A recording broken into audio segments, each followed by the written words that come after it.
My name is Stretto. Welcome to episode 10 of Pink Elephant Foxtrot. This is your brain on Freud. Our first segment deals with the commercialization and privatization of space and is called Exospermia, or the stench of our exported musk. My father was a part-time fence for the mob. Throughout my childhood, things would mysteriously appear in our basement. Crates of shrink-wrapped vinyl, piles of designer jeans, and cigarettes.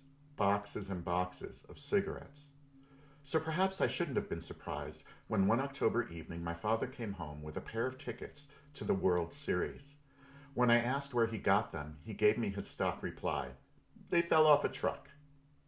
When I think back to the chaos and pandemonium that escalated the closer we got to Yankee Stadium, it seems a good starting point to imagine the hoopla that would surround an intergalactic World Series. Live from Zeta Reticuli, it's the Intergalactic World Series on Fox. What do you think the announcer would say when Earth came up to bat? Good evening, humanoids, androids, and asteroids. Leading off this inning, from the planet that brought you war, torture, ethnic cleansing, genocide, biological and chemical weapons, environmental disaster, and nuclear annihilation, Earth. What would the reception be after that intro?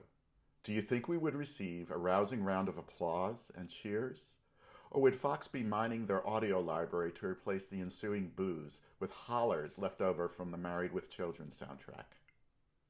You would think that a race whose reputation precedes it as much as ours does would be a bit more cautious about exporting our flavor of crazy to the rest of the universe. But perhaps we have come full circle.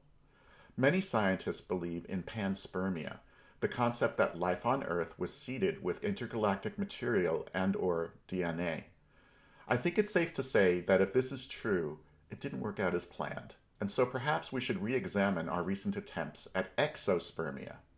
The first high-profile project to export humanity's carbon footprint involved solely metaphorical DNA.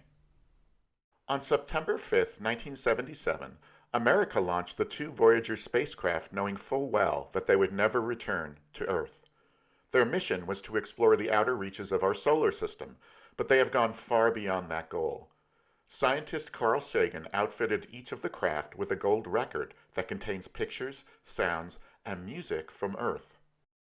The fact that they included Bach, Louis Armstrong, and Chuck Berry's Johnny B. Goode wasn't all too surprising. But Blind Willie Johnson's 1927 Dark Was the Night, Cold Was the Ground?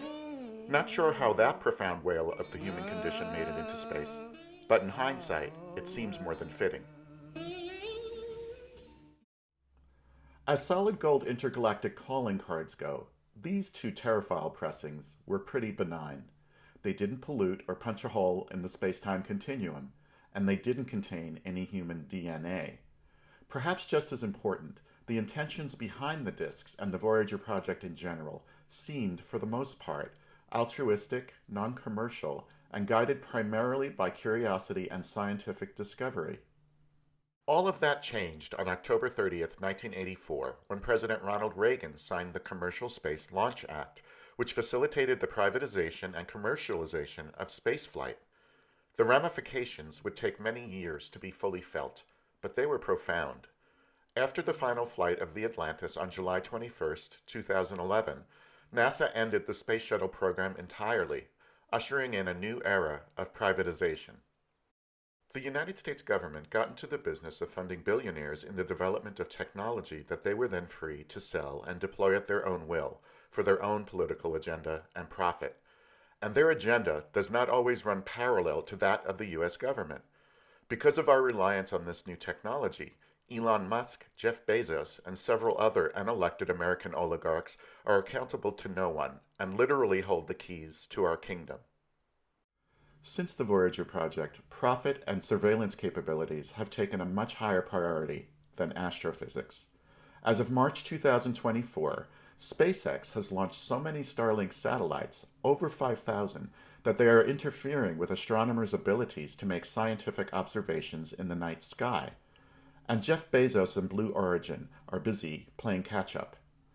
When state-sponsored billionaires with narcissistic political and profit-driven agendas are allowed to commercialize exospermia, it does not bode well for the general population of our planet, or the universe. On January 8, 2024, a company called Astrobiotic Technology partnered with NASA's Commercial Lunar Payload Services Program, or CLPS, and launched the Peregrine Lunar Lander. Astrobiotic charged 1% clients a sum that can best be described as astronomical to carry and leave behind their human remains and DNA, and this did not sit well with Native Americans, particularly the Navajo Nation, who consider the moon to be sacred and the scattering of DNA and human remains there a desecration. It seems to me the Navajo were warning all of us that there are forces in this universe that should not be trifled with. So perhaps it is no surprise that the Peregrine mission failed. A propellant leak prevented it from leaving orbit, and on January 14th, Astrobiotic chose to burn the craft up in the Earth's atmosphere. The universe has been spared from humanity, for now at least. And back down on Earth, it gives us pause to contemplate our collective navel and the attempted reinsertion of a fiber optic umbilical cord. Is it really a good idea to share human DNA this millennium? To put it in tech speak, our platform simply isn't ready yet. Is there any way we can push that launch date back a little bit, say by 1,000 years? We should have the bugs worked out by then.